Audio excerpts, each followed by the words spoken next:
Вот и наступил уже 2022 год. Дорогие мои садовые друзья, поздравляю вас с наступившим Новым годом. Желаю, чтобы все ваши садовые мечты обязательно исполнялись. Желаю вам здоровья и, конечно же, вдохновения, новых идей, чтобы ваши сады благоухали, цвели и радовали вас. Ну а теперь самое интересное – подарки, которые я получила от садового Санты.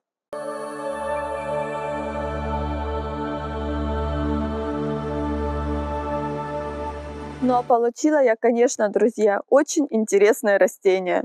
Первое растение, которое я давненько хотела, которое для меня просто вот символ зимы и всех рождественских и новогодних праздников, это падуб Мучигара Нелли Стивенс. Как говорят, этот падуб — счастливая случайность между китайским и английским падубом.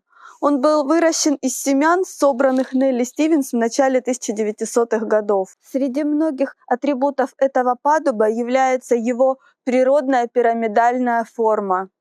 Это растение предпочитает полутень, защищенное от холодных зимних ветров место и предпочитает хорошо дренированную слабокислую почву. Вот в пазухах этого растения здесь заложено очень много цветочных почек. Из них потом появляются ярко-красные, около 1 сантиметра ягоды, которые спеют как раз зимой. Зимой они ярко-алого цвета, и дерево просто усыпано этими ягодами. Это очень красиво, очень декоративно и очень нарядно смотрится. Это одна из его достопримечательностей. Вот такие красивые, нарядные красные ягоды. У растения очень яркие, практически глянцевые, темно-зеленые листья. С обратной стороны лист очень светлый. Это тоже смотрится очень декоративно, очень красиво. Растение, конечно, сейчас мое перестрессовало, оно слишком долго росло в контейнере, земли практически не было, когда я его приобрела. Это я уже сверху засыпала пакет биогумуса сама. И в ближайшее время, конечно, я его пересажу в горшочек побольше. И, конечно же, буду ждать весны, чтобы посадить его уже в грунт.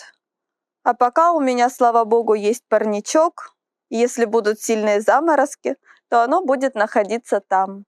Друзья, по поводу исходного размера этого сорта падуба, это падуб Мучигара Нелли Стивенс.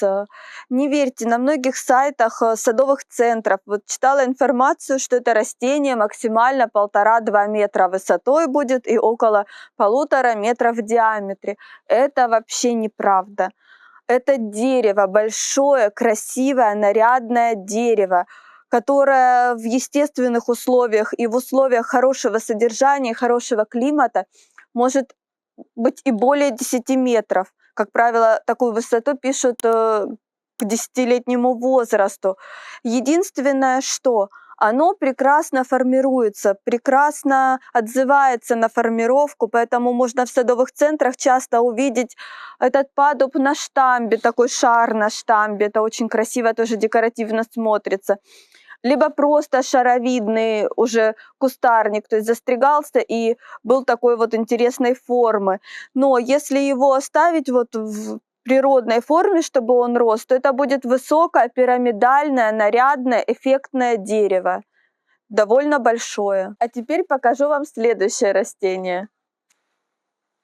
Второе растение, которое досталось мне к Новому году в подарок, спасибо новогоднему Санте, это японский клен гарнет. Это дланевидный клен. Растет он больше так, не спадающие такие ветви у него, медленно растущее растение, но невероятно красивое, невероятно красивое.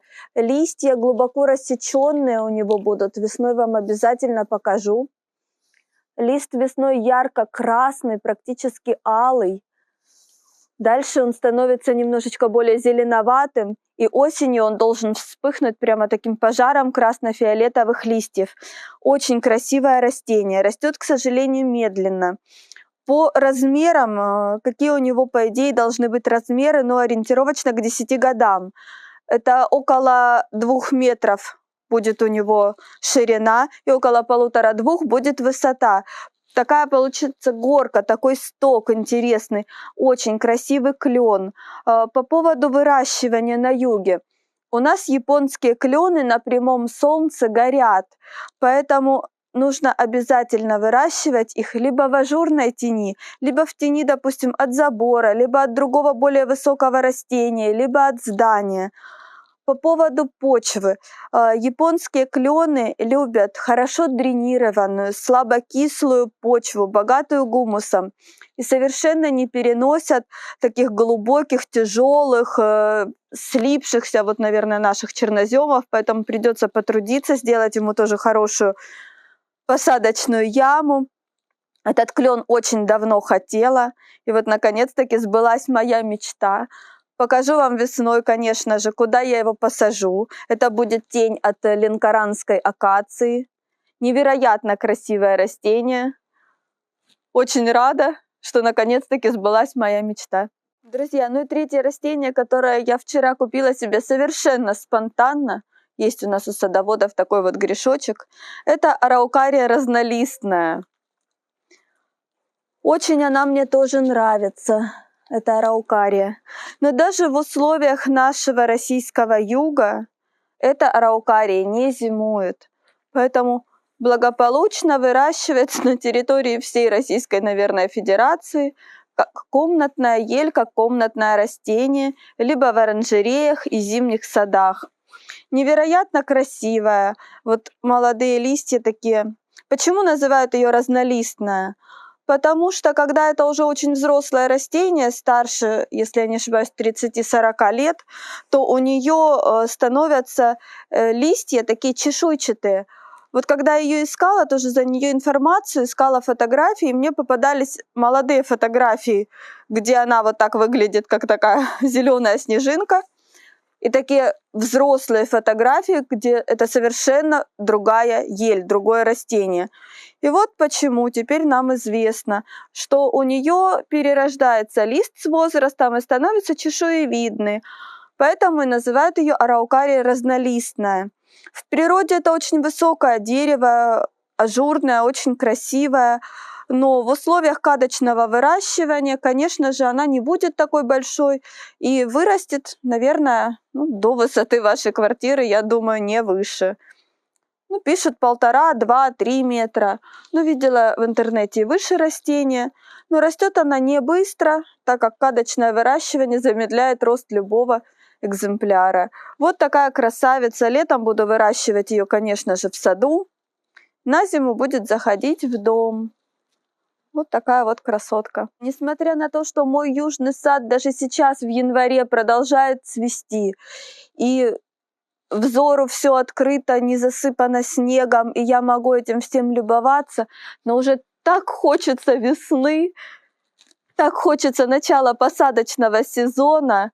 Все вот эти растения, которые я приобрела, конечно же, кроме араукарии, я буду сажать, как я уже сказала, весной. Зимовать они у меня будут в контейнерах. В случае заморозков будут зимовать в парничке. Спасибо, что у меня такой хороший парничок, моему супругу. Хочу поздравить вас с наступающим Рождеством и пожелать вам, друзья, не теряйте веру в чудеса, не теряйте вот эту сказку, и все обязательно исполнится. На сегодня я с вами прощаюсь и до встречи в саду.